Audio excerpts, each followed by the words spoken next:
Before I flip a single page, I want to say this cleanly. If you've bought planners before and stopped using them, this was not designed to look like those planners on purpose. Because if it looked Pinterest perfect, your brain would try to use it like those planners. And that's exactly why they didn't work. This planner was built for real life, mess included. Not your best days, your actual ones.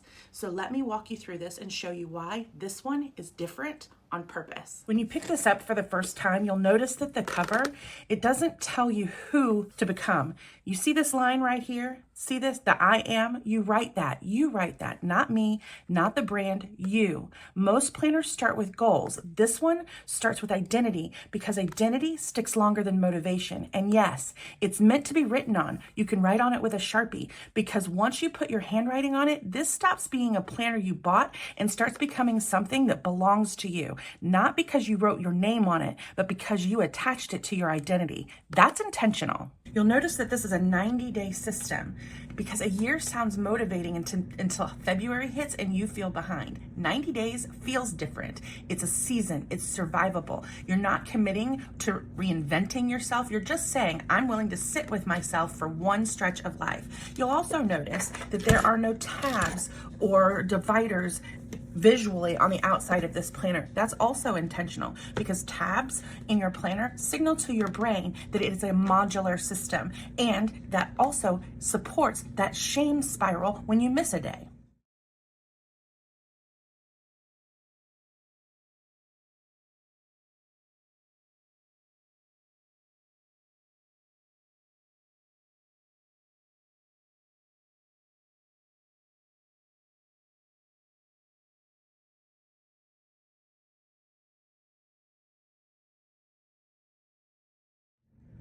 And before we ever get into planning, there's a section called the groundwork. This part exists because most planners rush straight into action before your brain actually is ready to plan. These pages are about awareness, not about fixing. They help you take an honest snapshot of where you are without judgment from a behavioral science standpoint. This matters because you can't create momentum from denial or overwhelm. You need orientation first. This is where the planner shows you or slows you down just enough to get your footing so everything that comes after this actually sticks. You'll also notice that the pages flip from portrait to landscape. That's not aesthetic, that's neurological. Portrait pages are for reflection and regulation. They slow you down and pull you inward. Landscape pages are for planning and action. They help your brain scan, organize, and move forward. It's internal for portrait, external execution for landscape. The physical act of turning the planner is a signal to your nervous system that we're shifting modes now. That design helps prevent fatigue, overload, and planner burnout. If you're used to planners that want you to map everything out, this is where you start to feel the difference. There's one monthly win, not 10 goals. There's a space to name how you want to feel, not just what you want to get done. And there's a brain dump so that all of the noise that's in your head makes it out and onto paper. What you put down on paper, your brain logs as handled, so you don't have to carry it for an entire month. This page isn't asking you to control the month. It's asking what would make it count. That's a very different question. This is the weekly page. Notice what's missing. There's no pressure to do everything. You get 2 non-negotiables. That's it. Because over planning is usually why we quit by Wednesday. This doesn't lock you into just doing these 2 things. These are just the 2 things that you tell your brain, this is what I need to get done in this week, or I want to, or I choose to get done in this week. If they don't get done, they move to a new week. It's no big deal, no harm, no foul. But if you try and map everything out, now you have a laundry list of things that you're telling your brain, I didn't do. And that creates burnout and fatigue and supports that shame spiral. There's also a place for your messy to-dos, proof that you showed up. And yes, there's also a place for a reward, because when you show up for yourself, when you do the things that you feel good about, you deserve a reward, not because you earned it, but just because you showed up. This page assumes your energy will be uneven, because it will. It's not a sketch and it's not a contract. It's just a way for you to map out the week so that you can put it on paper and stop carrying it in your brain. And then there's what I call the extra stuff. Nothing in here is mandatory. It's there if you want it. Ignore it if you don't.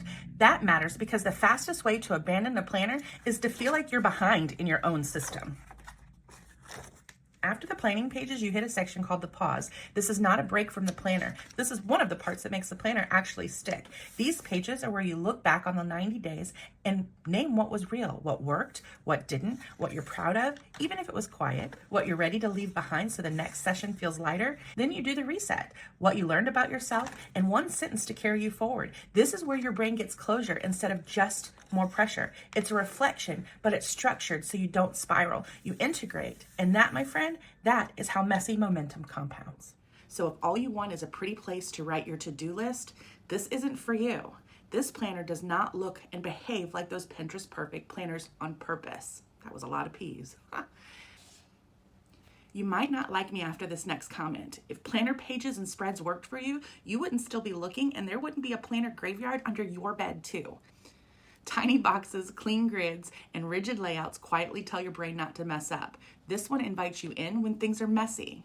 That's why it feels different. In this one, you don't have to use this at the same time every day. You don't have to catch up if you miss a day, and there's no right way to do it. This planner assumes life will interrupt you and is designed for that, intentionally engineered to compound messy momentum using behavioral science. Not motivation, not discipline, momentum that survives real life. If you want the receipts, the science behind it, I've got that. It's linked below for you. You can download it. But you don't need the science to feel the difference. You'll feel it the first time you come back to a page you thought you'd miss. That's what this was built for. So here's the real promise. This planner isn't trying to make you perfect. It's not even trying to fix you. It's trying to keep you from abandoning yourself when things get messy. And that, my friends, that's why it works.